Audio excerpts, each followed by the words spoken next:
Hey guys, today we're going to talk about Annihilation, the latest Natalie Portman movie and one of the latest Netflix movies actually. This movie is very interesting because Alex Garland, the director who also directed Ex Machina, had made this movie in order to appear on theaters like a normal movie. But apparently there was some kind of a discussion, some kind of argument with the producers of the movie that thought that the movie wasn't really commercial. Let's say that it was a little bit too confusing, a little bit too deep. So they decided to fight it off with Alex Garland, and he wanted to make it in theaters. He decided to leave his movie as it was. He didn't want to do any reshoots or anything. So that's why the movie was released in the United States in theaters, but in the rest of the world it was released on Netflix. So of course, no, I mean most of you must have seen it on Netflix already because only in the United States you were able to see it in theaters. So that was a really uncommon thing to happen to a movie. I mean, something that can only happen nowadays. So that's interesting. Annihilation is a movie about a scientist, Natalie Portman. She is a biologist to be exact, and she has lost her husband to a military project. Apparently, basically, she has to realize that that wasn't a really military project or anything. It was a thing called the Shimmer space close to the coast. Where something extraterrestrial landed, a meteorite with something inside that's growing and absorbing the plant life, the animal life, and human life, to be honest. And everything that humans have created, it has transformed. So her husband is in a coma, Natalie Portman's husband, and played by the fabulous Oscar Isaac. She realizes that the only way to cure him, to really get him back, basically,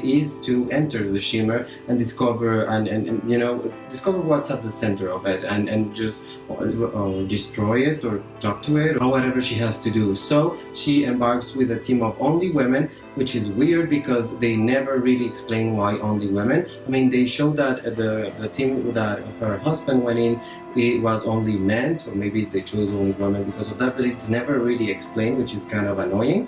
But yeah, all the characters are played by Tessa Thompson from Thor Ragnarok, Jennifer Jason Leigh from The Hateful Eight, and Gina Rodriguez from Jane the Virgin on the CW, I think that is. So yeah, so it has a really good cast, and of course Natalie Portman and Oscar Isaac, and it's a really thought-provoking movie because it's this extraterrestrial thing, but you don't really understand what it wants, what it really wants to do. At one point, you really think that they are here to invade us, like in any extraterrestrial movie, but then you realize that maybe the kind of invasion they're envisioning is not really the one that we thought.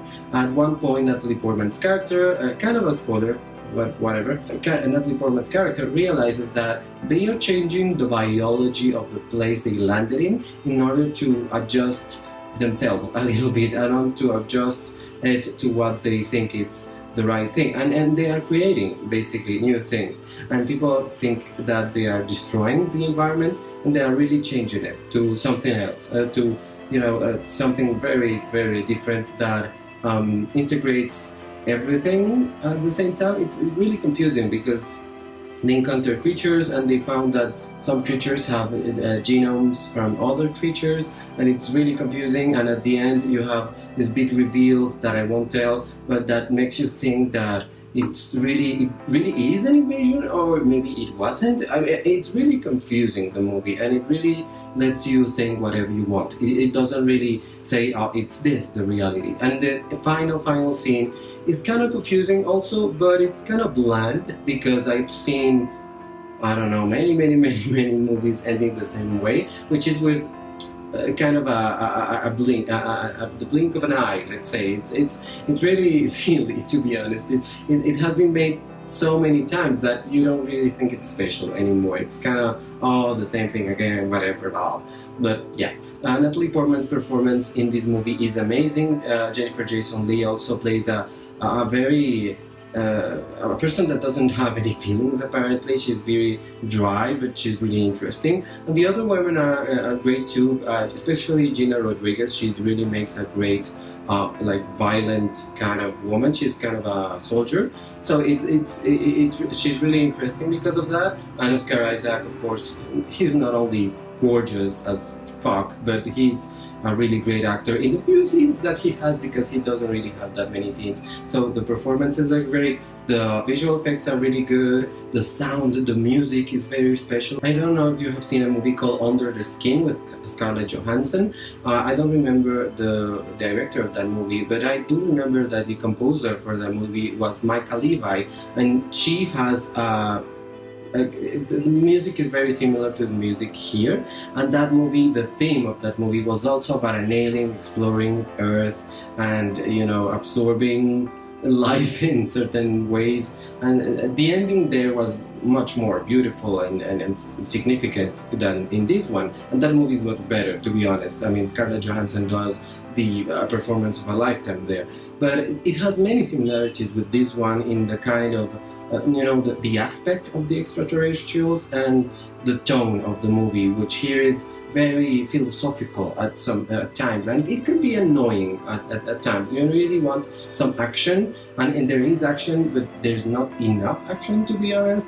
And as visual effects are so toned down, I mean, they're so good, but they're so toned down that it doesn't really make that so special. And you may have seen some things like that in Alien, again in Under the Skin, in so many movies. So it's special and it's not at the same time. It's a great movie, but it's also not a great movie. You know, it's very average, this movie. It's very divisive, I would say. I mean, I think many people will love this movie, and many other people will not stand it. So it's one of those movies, you know. But I do think the performances really save much of the movie. They're really great. I mean, I love Natalie Portman. I think she's so talented, and I watch everything she's in. I mean, I don't care what it is. So she's a really great actress. This is a recommended movie if you want to see it on Netflix. The thing is that if you don't like philosophical and, you know, thought-provoking movies, don't watch it, because it's kind of dense at some points, but it's not that dense, and it's actually not that long. It's really short movie for the subject it has, to be honest, or at least I thought it was. Alex Garland's earlier movie was Ex Machina, and that was much better, so I really hope he ups his game a little bit. Please share your comments down below about this movie if you have already seen it. Please share also your video on social media. Leave a like, of course, and of course to subscribe to my channel. Thank you so much. Goodbye.